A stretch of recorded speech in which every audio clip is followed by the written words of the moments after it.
बहुत बहुत धन्यवाद।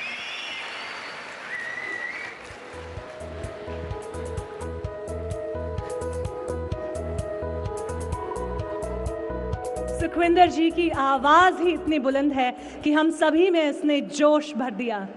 और अब मैं माननीय मुख्यमंत्री श्री अरविंद केजरीवाल जी से निवेदन करूंगी कि वे मंच पर आकर अपने विचारों और शब्दों से हम दिल्ली वासियों में ऊर्जा का संचार करें।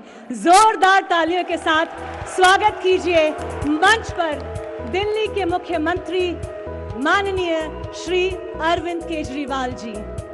बहुत बहुत अभिनंदन है आपका इस मंच पर।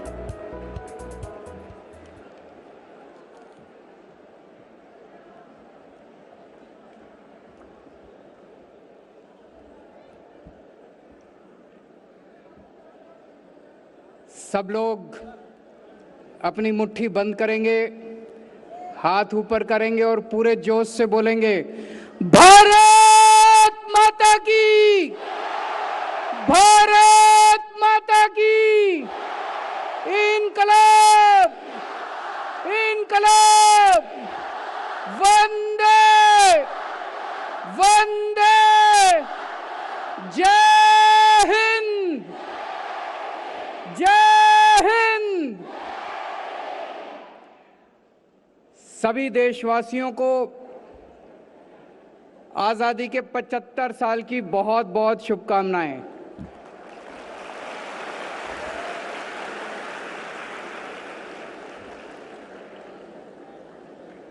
और अभी जो आप लोगों ने कार्यक्रम देखा, जितने लोग आज यहाँ आए हुए हैं, मैं देख रहा हूँ हजारों स्टूडेंट्स और दिल्ली वासी आज यहाँ मौजूद हैं। मुझे लगता है आप सब लोगों को आज की ये शाम 75 साल आज़ादी के मनाने की ये शाम यादगार रहेगी, हमेशा ज़िंदगी में याद रहेगी। पूरा देश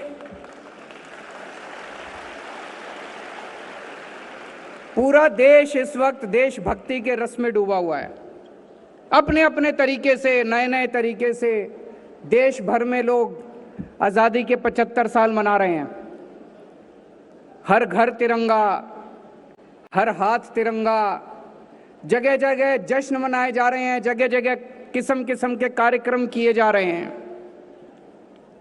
ये समय उन सब शहीदों को याद करने का, जिन लोगों की शहादत की वजह से और जिन लोगों के संघर्ष की वजह से हम लोगों को आज़ादी मिली थी। ये समय उनके सपनों को याद करने का, वो कैसा भारत चाहते थे। अनगिनत लोगों ने शहादत दी, अनगिनत लोग जेल गए, उन्होंने काला पानी काटा, बहुत यातनाएं सही।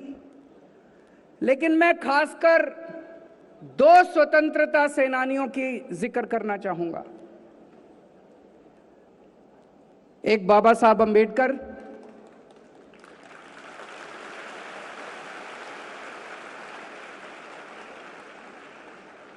जिन्होंने पूरी जिंदगी संघर्ष किया, पूरी जिंदगी संघर्ष किया।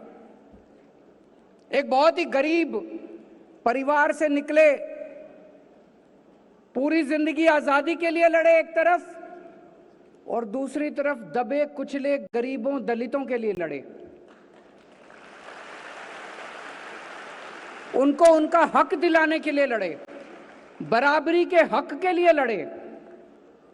और एक गरीब परिवार से, एक गांव से निकल के वो अमेरिका से और लंदन से, पता नहीं कहां से वो पीएचडी की डिग्री, 2 डॉक्टरेट करके आए, 2 डॉक्टरेट। और बाबा साहब अंबेडकर ने हमें दुनिया का सबसे बेहतरीन संविधान दिया, दुनिया का सबसे बेहतरीन संविधान।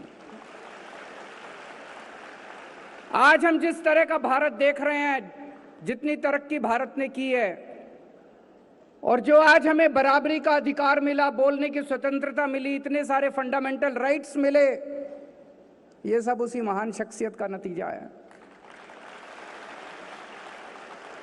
और दूसरा मैं याद दिलाना चाहूंगा शहीद आजम भगत सिंह,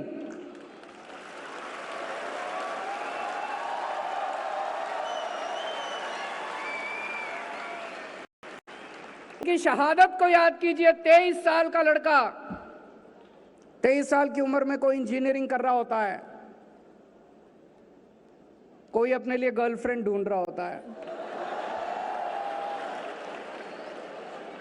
कोई पिक्चर देख रहा होता है। 23 साल की उम्र के अंदर वो आदमी देश के लिए शहीद हो गया, फांसी चढ़ गया।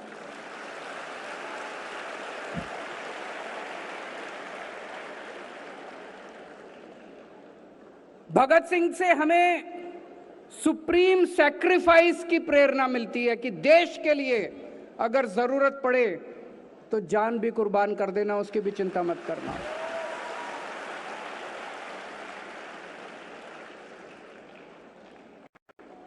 पूरी दिल्ली में हम लोगों ने 500 जगह तिरंगे लगाए, बड़े बड़े ऊंचे ऊंचे तिरंगे देखे आप लोगों ने। Delhi has become the city of tricolours. Delhi तिरंगों का शहर बन गया है। पूरे देश में सबसे ज्यादा ऊंचे तिरंगे दिल्ली के अंदर हैं। पूरे देश में सबसे ज्यादा तिरंगे। अभी मैं घर से निकला और यहां आ रहा था आते आते रास्ते में मैंने गिने, वैसे तो आज बहुत सारे तिरंगे हैं हर जगह, लेकिन जो बड़े वाले तिरंगे, जो 500 तिरंगे लगाए हैं, मुझे 9 तिरंगे दिखाई दिए, बड़े वाले तिरंगे। यही हमारा मकसद था। हमारा मकसद था कि हम लोग रोज अपनी रोजमर्रा की जिंदगी में खो जाते हैं, घर में, फैमिली के साथ, दफ्तर में, देश को भूल जाते हैं जिंदगी जीते जीते। दिल्ली आपको भूलने नहीं देगी। आप घर से बाहर निकलोगे, आपको तिरंगा दिखाई देगा, देश याद आ जाएगा।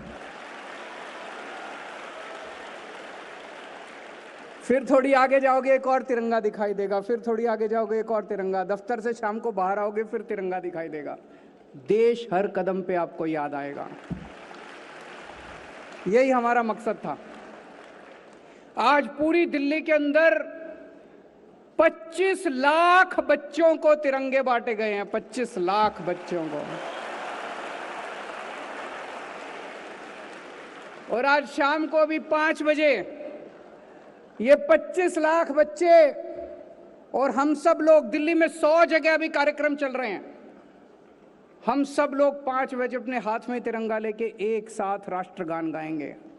पूरी हवा, पूरी फिजा देशभक्ति से भरी हुई होगी। आज आपने देखा होगा अखबारों के अंदर भी, हर अखबार के अंदर एक पेज दोनों तरफ तिरंगे का आया है, देखा आप लोगों ने? तो जिसको तिरंगा नहीं भी मिला, वो उस पेपर को काट के अपने हाथ में 5 बजे ऐसे उठा के राष्ट्रगान गा सकता है। सब लोगों को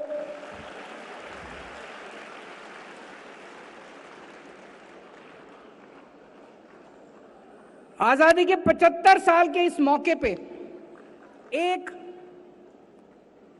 प्रश्न मन में उठता है। कई लोगों से मैं बात करता हूं, आपस में लोग चर्चा करते हैं, 75 साल में हमने काफी तरक्की की, काफी प्रगति की, लेकिन इन 75 साल में कई देश भारत से आगे निकल गए।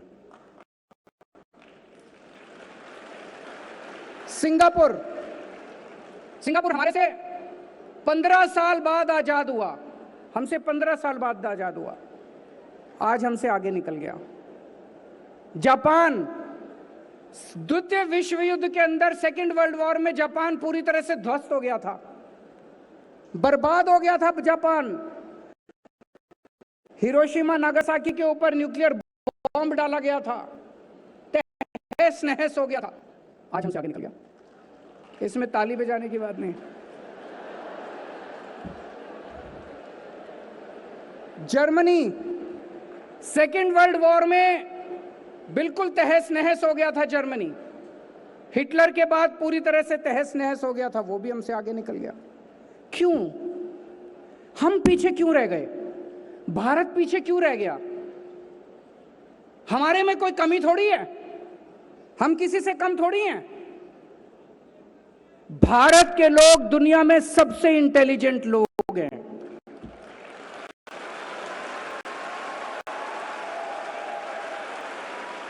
भारत के लोग दुनिया में सबसे मेहनती लोग हैं।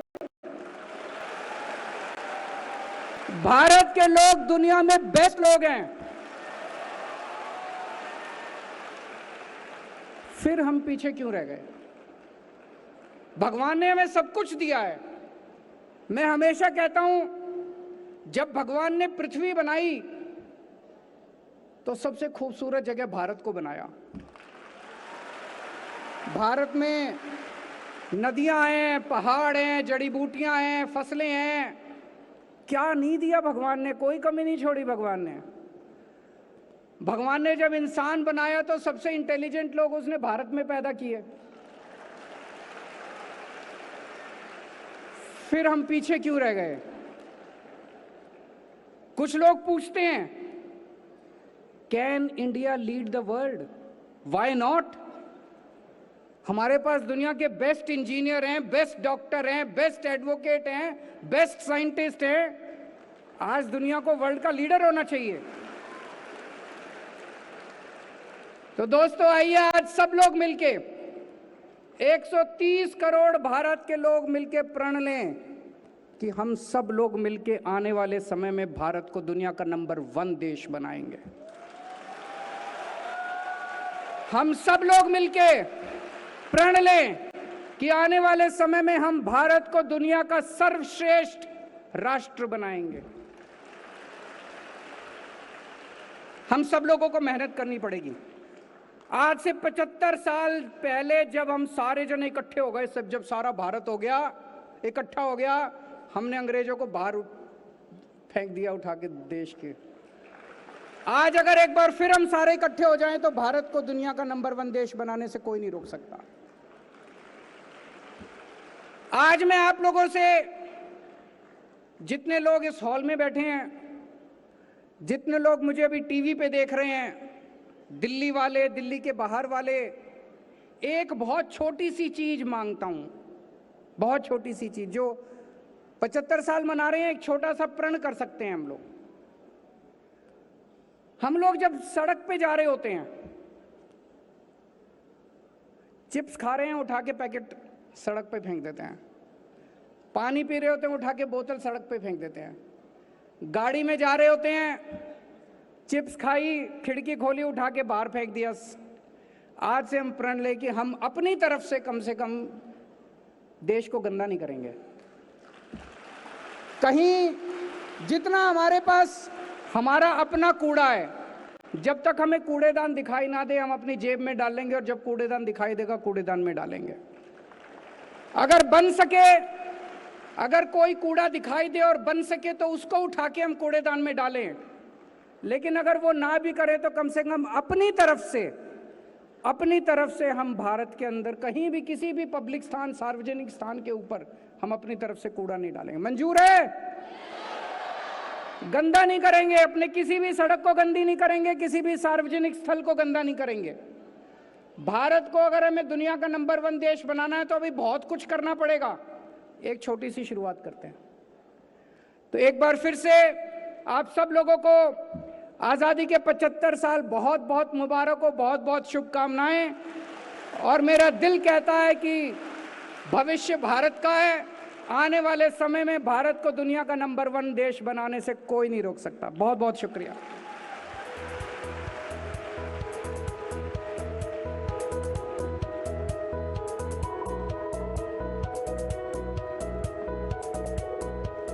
जोरदार तालियों से अरविंद केजरीवाल जी, हमारे माननीय मुख्यमंत्री जी का हार्दिक धन्यवाद। उनके ऊर्जावर्धक शब्दों ने हम सभी में एक नई ऊर्जा